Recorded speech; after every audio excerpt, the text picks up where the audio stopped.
প্রিয় ষষ্ঠ শ্রেণীর শিক্ষার্থীরা, আজ ভিডিওতে সমাধান করব তোমাদের গণিত বইয়ের অনুশীলনী 5-এর 32 এবং 33 নম্বর প্রশ্ন। আশা করি শেষ পর্যন্ত আমাদের সাথেই থাকবে। প্রথমে 32 নম্বর প্রশ্ন। 32 নম্বর প্রশ্নে আছে, দুইটি কর্মিক স্বাভাবিক জোড় সংখ্যার যোগফল 30 হলে সংখ্যা দুইটি নির্ণয় করো। এই প্রশ্নটি সমাধান করার আগে আমাদের কিছু শব্দের অর্থ বুঝতে হবে। যেমন কর্মিক স্বাভাবিক জোড় সংখ্যা। প্রথমে আমরা বুঝি কর্মিক স্বাভাবিক সংখ্যা কি। যেমন 1, 2, 3, 4, 5 এই ডট ডট এরকম যে চলমান যে সংখ্যাগুলো আছে এগুলো হচ্ছে কর্মিক স্বাভাবিক সংখ্যা। যেমন 1-এর পরে 2, 2-এর পরে 3, 3-এর পরে 4, 4-এর পরে 5 এগুলো হচ্ছে স্বাভাবিক সংখ্যা এবং এই স্বাভাবিক সংখ্যার মধ্যে অন্য কোনো সংখ্যা নেই। 1 এবং 2-এর মধ্যে অন্য কোনো সংখ্যা নেই স্বাভাবিক সংখ্যা, আবার 2 এবং 3-এর মধ্যে অন্য কোনো সংখ্যা নেই। এইভাবে এই সংখ্যাগুলোকে বলে কর্মিক স্বাভাবিক সংখ্যা। দেখো, কর্মিক স্বাভাবিক সংখ্যা যদি খেয়াল করি যে একটি কর্মিক স্বাভাবিক সংখ্যা অপর মানে কর্মিক স্বাভাবিক সংখ্যার চেয়ে 1 বড় অথবা ছোট। দেখো, 1-এর চেয়ে 2 1 বড়, আবার 2-এর চেয়ে 1 ছোট, এরকমভাবে। তো এগুলো হচ্ছে কর্মিক স্বাভাবিক সংখ্যা। এখন এই কর্মিক স্বাভাবিক সংখ্যার মধ্যে যে জোড় সংখ্যাগুলো রয়েছে সেগুলোকে বলে কর্মিক স্বাভাবিক জোড় সংখ্যা। দেখো 2, 4, 6, 8 এগুলো হচ্ছে কর্মিক স্বাভাবিক জোড় সংখ্যা। এখন কথা হলো যে এই 2, 4, 6, 8 এগুলো হচ্ছে কর্মিক স্বাভাবিক জোড় সংখ্যা, কিন্তু এর মধ্যে থেকে কোনো একটা জোড় সংখ্যাকে যদি আমরা নাই করে দিই, অর্থাৎ না উল্লেখ করি বা না লিখি, না হিসাব করি, তাহলে এই যে বাকি যে জোড় সংখ্যাগুলো থাকবে এগুলো কিন্তু কর্মিক স্বাভাবিক জোড় সংখ্যা নয়। এগুলো স্বাভাবিক জোড় সংখ্যা কিন্তু কর্মিক নয়। কেননা কর্মিক হতে হলে এই একটি জোড় সংখ্যার পরের ঠিক জোড় সংখ্যাটাই থাকতে হবে। যেমন 2-এর পরে জোড় সংখ্যা ছিল 4, কিন্তু 4 নেই, তাহলে এই যে সংখ্যাগুলো থাকবে বাকি এগুলোকে আমরা কখনোই কর্মিক স্বাভাবিক জোড় সংখ্যা বলতে পারবো না, বলতে পারবো স্বাভাবিক জোড় সংখ্যা। তো আমরা বুঝতে পারলাম যে কর্মিক স্বাভাবিক জোড় সংখ্যা হচ্ছে একটি জোড় সংখ্যার পরের যে জোড় সংখ্যাটি, আবার ওই জোড় সংখ্যার পরের যে জোড় সংখ্যাটি, এই যে এগুলো, এই যে জোড় সংখ্যাগুলো এগুলোই হচ্ছে কর্মিক স্বাভাবিক জোড় সংখ্যা। তো আসো আমরা প্রশ্নটি সমাধান করি। এখানে যেহেতু আমাদের যোগফল দেওয়া আছে দুইটি কর্মিক স্বাভাবিক জোড় সংখ্যার, কিন্তু সংখ্যা দুইটি নির্ণয় করতে হবে। আমরা জানি না সংখ্যা দুইটি কী, সেজন্য আমরা ধরি প্রথম কর্মিক জোড় সংখ্যা, প্রথম কর্মিক স্বাভাবিক জোড় সংখ্যা আমরা x ধরতে পারি। x ধরি প্রথম কর্মিক স্বাভাবিক জোড় সংখ্যা x। সুতরাং দ্বিতীয় কর্মিক স্বাভাবিক জোড় সংখ্যা কত লিখতে পারি? যেহেতু আমরা একটু আগে দেখেছি যে একটি জোড় সংখ্যা অপর একটি জোড় সংখ্যার থেকে, কর্মিক স্বাভাবিক জোড় সংখ্যা থেকে 2 বেশি হয়। দেখো, 2-এর চেয়ে 4 2 বেশি, আবার 4-এর থেকে 6 2 বেশি। যেমন প্রতিটি কর্মিক স্বাভাবিক জোড় সংখ্যা একে অপরের থেকে 2 বেশি থাকবে, আবার অথবা কম থাকবে। যেমন এই 2-এর থেকে 4 2 বেশি, আবার 4-এর থেকে 6 2 বেশি, আবার 6-এর থেকে 4 2 কম।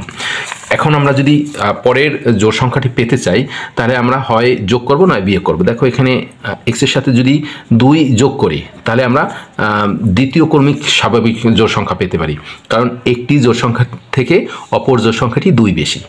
তাহলে এই দুটি জোড় সংখ্যা কর্মিক স্বাভাবিক জোড় সংখ্যা আমরা পেলাম।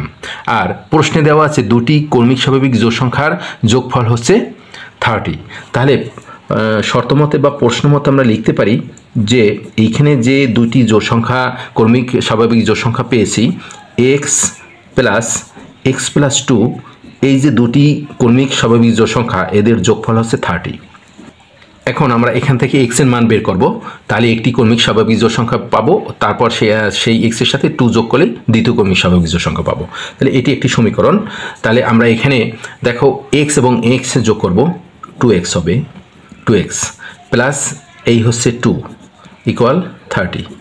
বা এখানে এই দেখো এই সমানের বাম পাশে আছে 2, তো এইটিকে আমরা ডান পাশে নিয়ে যাব। ডান পাশে নিয়ে গেলে যেহেতু 2 বাম পাশে প্লাসে ছিল, ডান পাশে যদি নিয়ে যাই তাহলে সেটি মাইনাস হয়ে যাবে, তো -2। বা 2x ইকুয়াল 30 থেকে 2 মাইনাস করা হবে 28। বা x-এর সাথে 2 গুণ অবস্থায় আছে, 2কে যদি আমরা ওই পাশে নিয়ে যাই তাহলে সেটা 28-এর সাথে ভাগ হয়ে যাবে, অর্থাৎ 28 ডিভিশন 2। x-এর সাথে 2 গুণ অবস্থায় আছে, এটি বাম পাশ থেকে ডান পাশে গেছে পর সেটি ভাগ হয়ে গেছে। 28 প্রথমে এই পাশে যে সংখ্যাটি আছে এটি লিখব, তারপরে ডিভিশন, তারপরে এই পাশ থেকে যে সংখ্যাটি যাবে সেটি লিখব 2। বা x ইকুয়াল এখানে 28কে 2 দ্বারা ভাগ করলে হবে 14। তাহলে x হচ্ছে প্রথম কর্মিক স্বাভাবিক জোড় সংখ্যা। সুতরাং প্রথম কর্মিক স্বাভাবিক জোড় সংখ্যা x ইকুয়াল, তার মান পেয়েছি 14, তার মানে প্রথম কর্মিক জোড় সংখ্যা হয়েছে 14। তাহলে দ্বিতীয় ক্রমিক স্বাভাবিক জোড় সংখ্যা হবে x প্লাস 2 ইকুয়াল, এখানে 14-এর সাথে 2 যোগ করব 16 হচ্ছে দ্বিতীয় কর্মিক স্বাভাবিক জোড় সংখ্যা। একটি জোড় সংখ্যা পেলাম, কর্মিক স্বাভাবিক জোড় সংখ্যা 14, অপরটি হচ্ছে 16। এটি হচ্ছে 32 নম্বর প্রশ্নের উত্তর। 33 নম্বর, তিনটি কর্মিক স্বাভাবিক বিজোড় সংখ্যার যোগফল 27 হলে সংখ্যা তিনটি নির্ণয় করো।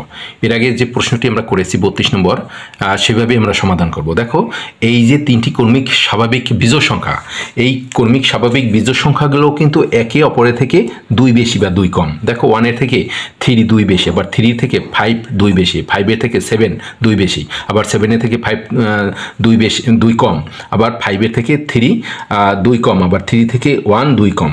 তাহলে আমরা একটি কর্মিক স্বাভাবিক সংখ্যাকে যদি x ধরি, তাহলে অপর কর্মিক স্বাভাবিক সংখ্যাগুলো পেয়ে যাব। ধরি প্রথম কর্মিক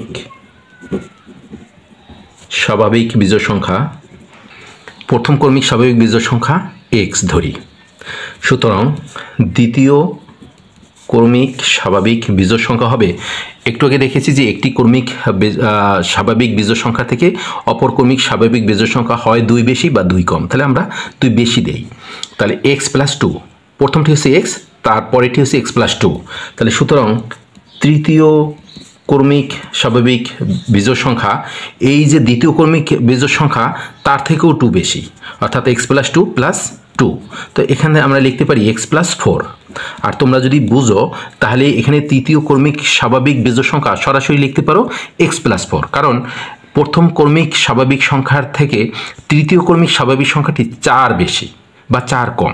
তাহলে এখানে আমরা সেটা একটু ভেঙে লিখেছি যে এটা হচ্ছে দ্বিতীয় কর্মিক স্বাভাবিক সংখ্যা, স্বাভাবিক বিজোড় সংখ্যা, তারপরে তার থেকে 2 বেশি হচ্ছে তৃতীয় কর্মিক স্বাভাবিক বিজোড় সংখ্যা। তাহলে তিনটি সংখ্যা আমরা পেয়েছি, x প্লাস 2 এবং x প্লাস 4। এবং প্রশ্নে দেওয়া আছে তিনটি কর্মিক স্বাভাবিক বিজোড় সংখ্যার যোগফল হচ্ছে 27। তাহলে প্রশ্ন মতে আমরা লিখতে পারি এই তিনটি সংখ্যার যোগফল ইকুয়াল 27। প্রথম সংখ্যাটি x ধরেছি, দ্বিতীয় সংখ্যাটি ধরেছি x প্লাস 2, তৃতীয় সংখ্যাটি ধরেছি x প্লাস 4। এই তিনটি সংখ্যার যোগফল হবে 27। এখন এখান থেকে আমরা x এর মান বের করব, অর্থাৎ প্রথম কর্মিক স্বাভাবিক বিজোড় সংখ্যার মানটি আমরা বের করব। তাহলে এখানে 3টি x আছে, অর্থাৎ 3x, উভয় মানে সবগুলি প্লাসে আছে, তাহলে 3x প্লাসে থাকবে। আর এখানে 2 এবং 4 উভয় প্লাসে আছে, তাহলে প্লাস 6 হবে, ইকুয়াল 27।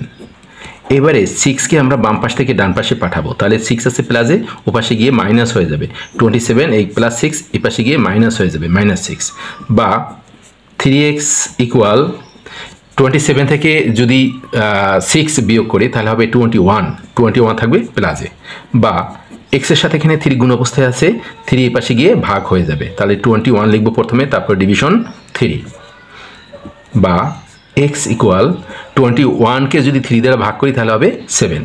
তাহলে x ধরেছিলাম প্রথম কর্মিক স্বাভাবিক বিজোড় সংখ্যা, তাহলে সুতরাং প্রথম ক্রমিক স্বাভাবিক বিজোড় সংখ্যা x ইকুয়াল 7। সুতরাং দ্বিতীয় ক্রমিক স্বাভাবিক বিজোড় সংখ্যা x প্লাস 2, তাহলে x প্লাস 2 মানে 7 প্লাস 2 ইকুয়াল 9। সুতরাং তৃতীয় ক্রমিক স্বাভাবিক বিজোড় সংখ্যা x প্লাস 4, x এর মান 7 প্লাস এই হচ্ছে 4, 7 এবং 4 যোগ করলে হবে 11।